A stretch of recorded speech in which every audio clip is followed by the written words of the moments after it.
Et c'est l'heure à présent et comme chaque jour du Focus. Demain, les armées françaises paraderont sur les Champs-Élysées lors du traditionnel défilé du 14 juillet. La tribune figurera cette année au premier rang le président mexicain, invité d'honneur de François Hollande.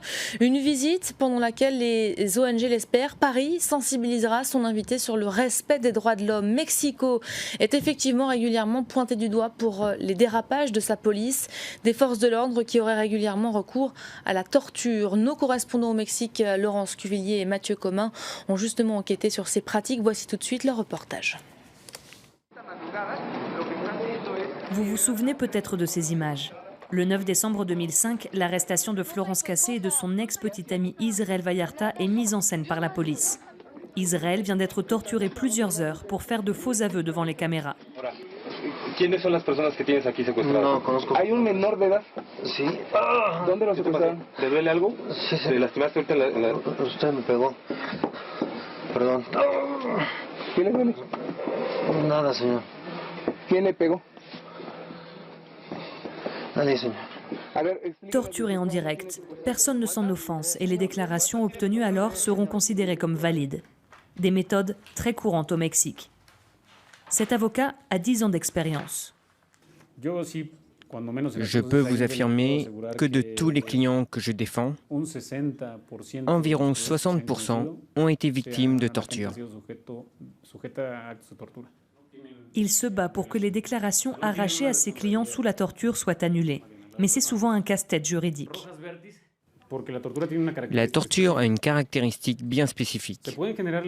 Des lésions peuvent être provoquées, mais pour que ce soit considéré comme de la torture, il faut pouvoir prouver devant le juge qu'elles ont été infligées dans le but d'obtenir ces déclarations que nous considérons illégales.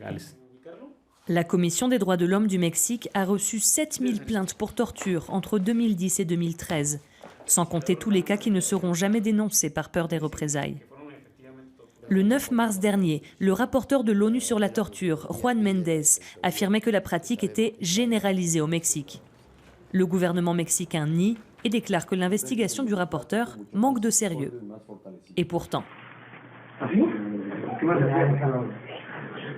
Sur cette vidéo récente, 3 hommes en uniforme de policier asphyxient un homme ligoté.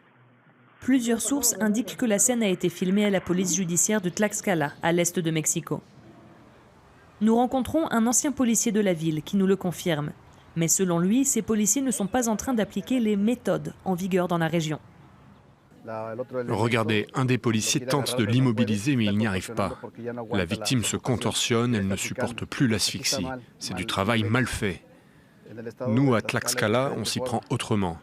On ne ligote pas les gens comme ça, on leur applique des bandages, comme cet homme en porte sur les bras. On leur bande aussi la tête et les pieds. On le place sur un matelas et on lui verse de l'eau dans le nez. C'est plus pratique et ça ne laisse pas de traces. Des techniques de torture expliquées comme des traditions régionales, nous sommes loin des faits isolés dont parle le gouvernement mexicain pour minimiser le phénomène. Juan a rendu son uniforme il y a 1 an. Il affirme que toute sa hiérarchie fermait les yeux sur ces pratiques. Aucun de mes collègues n'a jamais été puni pour ça. Mais quand on laissait une trace, on essayait de la justifier. On se mettait d'accord avec le médecin légiste pour qu'il ne mentionne pas ça dans son rapport. Ou que s'il la mentionne, il la minimise, qu'il dise que la personne s'était blessée lors de l'arrestation ou en montant dans le fourgon. Entre 2005 et 2013, seules 7 condamnations ont été prononcées dans tout le pays contre des agents de l'État pour avoir commis des actes de torture. C'est très courant dans tous les corps de police. Si tu ne tortures pas, tu n'arriveras pas à résoudre l'affaire. On n'a pas les mêmes moyens qu'aux États-Unis de pouvoir apporter des preuves avec les empreintes digitales, les fibres optiques ou des profils. On n'a pas tout ça. Alors on fait à la mexicaine. On attrape quelqu'un, on le torture, on résout l'affaire, et puis voilà. Des policiers peu formés, des moyens d'investigation obsolètes, mais aussi le confort de l'impunité depuis des décennies. Dans les années 1970, au cours de la Guerra Sucia ou guerre sale, des centaines de guérilleros communistes disparaissent entre les mains de la police ou de l'armée. Aucune condamnation ne sera prononcée par la suite contre ceux qui torturent ou tuent dans les geôles mexicaines. L'un d'eux s'appelait Estrella, l'autre s'appelait Guerra. Et ils ont continué normalement leur carrière de policier après ça. José Luis a été suspendu par le bras pendant plusieurs heures et a dû être amputé. Il n'a jamais obtenu justice. L'historien Illich Escamilla étudie cette page sombre de l'histoire qui, selon lui, continue de s'écrire aujourd'hui. Un corps torturé, c'est une forme de propagande. Et si aujourd'hui on continue de voir des policiers qui torturent, c'est aussi un message. On peut se donner le luxe d'être vu parce que l'impunité continue. Tout cela ne se passe pas par hasard, c'est une méthodologie de la peur. Le Mexique, 13e puissance mondiale, reste pourtant en bas de la liste des organismes internationaux en termes de respect des droits de l'homme. Un fait qui entache l'image d'un pays qui rêve de se hisser parmi les grands. Et pour revenir sur ce dossier, nous accueillons en plateau notre invité Gaspard Estrada. Bonjour, merci d'être là. Vous êtes analyste politique à l'OPALC, l'Observatoire politique de l'Amérique latine et des Caraïbes. La faute à quoi ces pratiques, cette torture qui est donc pratiquée au Mexique? Au manque de moyens? Je pense que comme le dit comme le dit votre reportage, je crois que ce problème de la torture au Mexique vient de loin, vient d'une histoire. On parle d'un héritage. Tout à fait, un héritage. Et je pense qu'il y a eu une transition politique au Mexique. Il y a eu des élections, il y a eu des alternances sur le plan électoral, mais sur le plan de la formation et sur des forces de police et sur la mise en avant des droits de l'homme et du respect des droits de l'homme en ce qui concerne la justice. Le Mexique a beaucoup de progrès à faire. Ces corps de police restent imprégnés de cet héritage autoritaire. Il y a aussi un autre élément qu'il ne faut pas oublier, c'est que cette transition politique s'est aussi accompagnée d'une explosion de la violence et la réponse de l'État mexicain à cette explosion de la violence a été d'inclure l'armée qui n'est pas formée justement pour faire des opérations de police, d'inclure l'armée dans les opérations de lutte contre le crime organisé.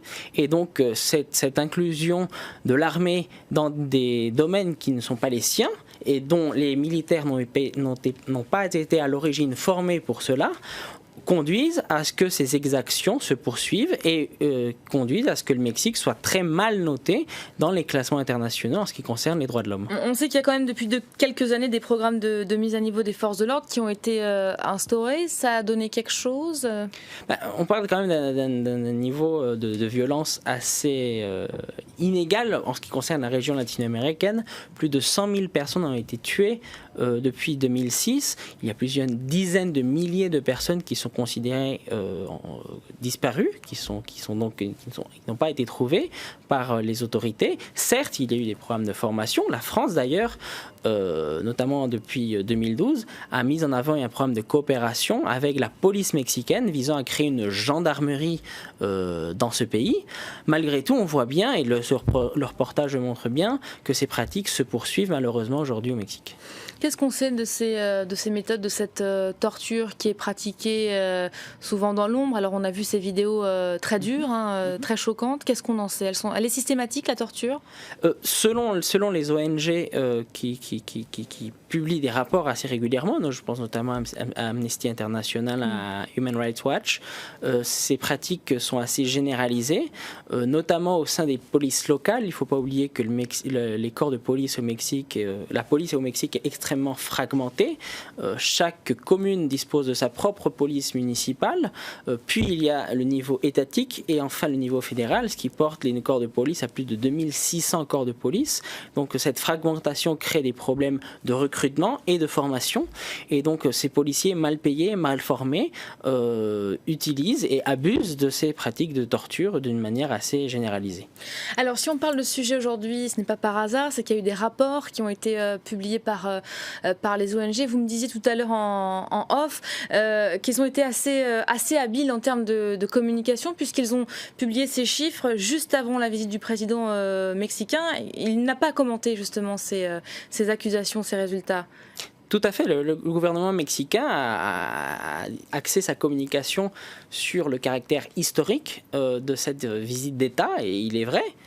Cette visite d'État est historique. Depuis 17 ans, le président mexicain n'est pas accueilli avec ce niveau de protocole, d'autant plus que pour la première fois, un pays latino-américain est reçu lors du 14 juillet. C'est la première fois en France qu'il y a une visite d'État qui coïncide avec la fête nationale. Donc du point de vue diplomatique, il s'agit d'un succès pour le gouvernement mexicain, un gouvernement qui justement, comme le dit votre reportage, entend se placer comme un des pays émergents leaders sur la scène internationale. Mais qui risque d'être interrogé par la presse et par les médias sur cette question des droits de l'homme et de la torture. Hein. Tout à fait. Et c'est là où on voit bien que le gouvernement mexicain a du mal à communiquer et en filigrane, également le gouvernement français, dans le sens où ce président mexicain, qui justement est accusé par les ONG mexicaines de violer, en tout cas d'éviter que ces corps de police soient exposés à la justice, ce président mexicain est reçu en grande pompe à Paris. L'armée, donc cette même armée qui réprime les Mexicains ou qui peut faire appel à la torture, va défiler sur les Champs-Élysées.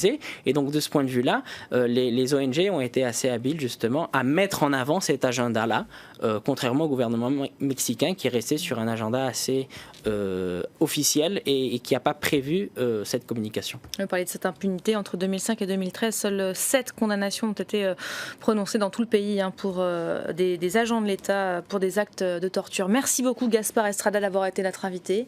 Merci d'avoir été là pour commenter ce focus et la fin